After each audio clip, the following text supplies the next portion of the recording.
सोचो आपने mutual fund में इन्वेस्ट किया, आपके रिटर्न्स अच्छे आए एंड यू आर हैप्पी। फिर एक दिन आपके सीए का फोन आता है और आपसे पूछता है म्यूचुअल फंड में टैक्स कितना देना है, क्या आपको पता है? फिर आपको रियलाइज होता है कि म्यूचुअल फंड ने रिटर्न्स तो अच्छे दिए बट टैक्स ने इम्पैक्ट ज्यादा कर दिया। और यही वो पॉइंट होता है जहां पर लोग सोचते हैं कि म्यूचुअल फंड में तो टैक्स ही टैक्स होता है। सच क्या है?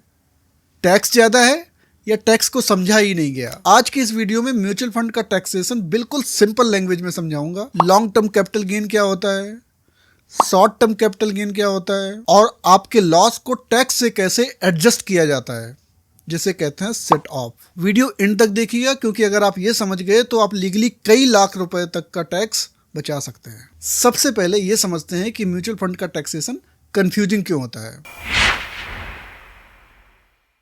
रीजन सिंपल है, क्योंकि म्यूचुअल फंड में टैक्स किसी रूल से डिसाइड नहीं होता। टैक्स डिपेंड करता है कि आपने कौन सा फंड लिया, आपने कितने टाइम तक होल्ड किया, आपने प्रॉफिट किया या लॉस, और आपने कब सेल किया। इसलिए एक ही इन्वेस्टर को दो अलग फंड्स पे दो अलग टैक्स लग सकते हैं। और जब रूल्स क्लियर नहीं होते तो लोग टैक्स से डरते हैं, बट सच ये है कि रूल सिंपल हैं, बस उन्हें स्टेप बाय स्टेप समझने की जरूरत है।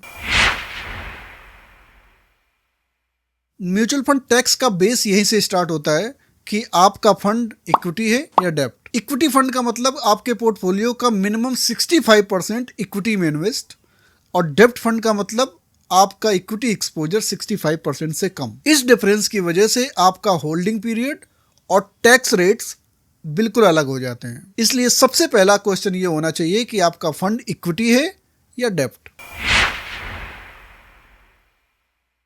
अब आते हैं सबसे कॉमन टर्म पे, जो है कैपिटल गेन। कैपिटल गेन का मतलब होता है प्रॉफिट। ये दो तरह का होता है, पहला होता है शॉर्ट टर्म कैपिटल गेन और दूसरा होता है लॉन्ग टर्म कैपिटल गेन। दोनों में डिफरेंस सिर्फ एक चीज का है और वो है holding period. Equity mutual fund में अगर आपने एक साल से कम में सेल किया तो आपको शॉर्ट टर्म कैपिटल गेन लगेगा, और अगर आपने एक साल के बाद सेल किया तो आपको लॉन्ग टर्म कैपिटल गेन लगेगा। डेब्ट म्यूचुअल फंड में टैक्स रूल्स अलग होते हैं, लेकिन आज हम फोकस कर रहे हैं बेसिक अंडरस्टैंडिंग पर। यहीं से टैक्स रेट डिसाइड होता है।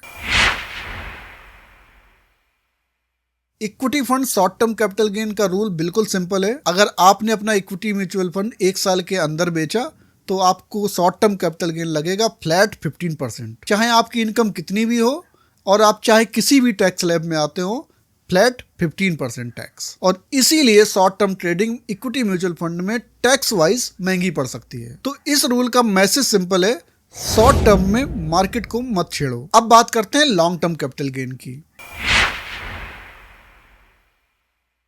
इक्विटी म्यूचुअल फंड को एक साल से ज्यादा होल्ड करने पर लॉन्ग टर्म कैपिटल गेन लगता है, लेकिन यहां एक रिलीफ मिलता है।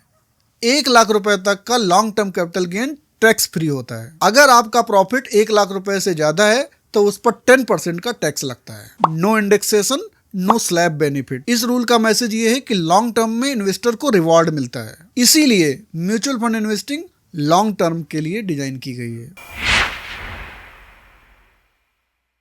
एक छोटा सा क्लैरिफिकेशन, अगर आपने म्यूचुअल फंड का डिविडेंड ऑप्शन लिया है तो वो डिविडेंड आपकी इनकम में ऐड होता है और आपके टैक्स स्लैब के हिसाब से टैक्स लगता है। और इसीलिए आजकल ग्रोथ ऑप्शन ज्यादा प्रेफर्ड है। ग्रोथ ऑप्शन में आपको टैक्स तब लगता है जब आप यूनिट सेल करते हो, और डिविडेंड ऑप्शन में हर पे आउट पर टैक्स लगता है।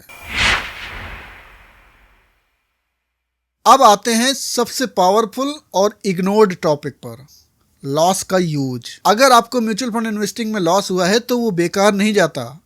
आप उस लॉस को अपने फ्यूचर गेन से एडजस्ट कर सकते हो। इसे कहते हैं सेट ऑफ। जो शॉर्ट टर्म कैपिटल लॉस होता है वो दोनों शॉर्ट टर्म कैपिटल गेन और लॉन्ग टर्म कैपिटल गेन से एडजस्ट हो सकता है, लेकिन लॉन्ग टर्म कैपिटल लॉस सिर्फ लॉन्ग टर्म कैपिटल गेन से एडजस्ट होता है। अगर आप अपना लॉस इस साल एडजस्ट नहीं कर पाए तो आप अपने उस लॉस को 8 साल तक कैरी फॉरवर्ड कर सकते हो।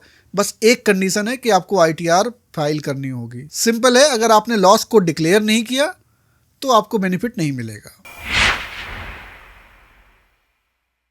चलिए अब कुछ कॉमन मिस्टेक्स देखते हैं। 1 साल से पहले यूनिट सेल कर देना, 1 लाख रुपए तक का long term capital gain exemption ignore करना, लॉस को डिक्लेयर नहीं करना, डिविडेंड और ग्रोथ ऑप्शन में डिफरेंस नहीं समझना, और टैक्स की डर से इन्वेस्टिंग बंद कर देना। टैक्स प्रॉब्लम नहीं है, लैक ऑफ प्लानिंग प्रॉब्लम है।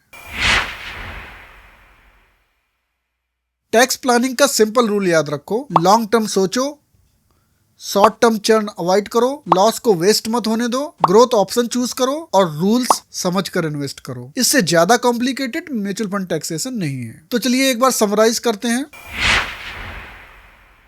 शॉर्ट टर्म कैपिटल गेन का मतलब शॉर्ट होल्डिंग ज्यादा tax, long term capital gain का मतलब लॉन्ग होल्डिंग कम टैक्स। आपका लॉस लायबिलिटी नहीं एसेट है अगर सही से यूज किया जाए। म्यूचुअल फंड टैक्स डरने की चीज नहीं है, टैक्स समझने की चीज है। अगर ये वीडियो आपको हेल्पफुल लगा हो तो वीडियो को लाइक और चैनल को सब्सक्राइब जरूर करना। बहुत सारे लोग वीडियो तो देखते हैं बट चैनल को सब्सक्राइब नहीं करते, वीडियो को लाइक नहीं करते। दोस्तों इस वीडियो को बनाने में बहुत सारी मेहनत लगती है। अगर आप वीडियो को लाइक करोगे और चैनल को सब्सक्राइब करोगे तो हमको और ज़्यादा मोटिवेशन मिलता है कि हम आपके लिए इस तरह की वीडियो बनाते रहें। आज की वीडियो में बस इतना ही, मिलते हैं नेक्स्ट वीडियो में। तब तक स्टे स्मार्ट, स्टे इन्वेस्टेड।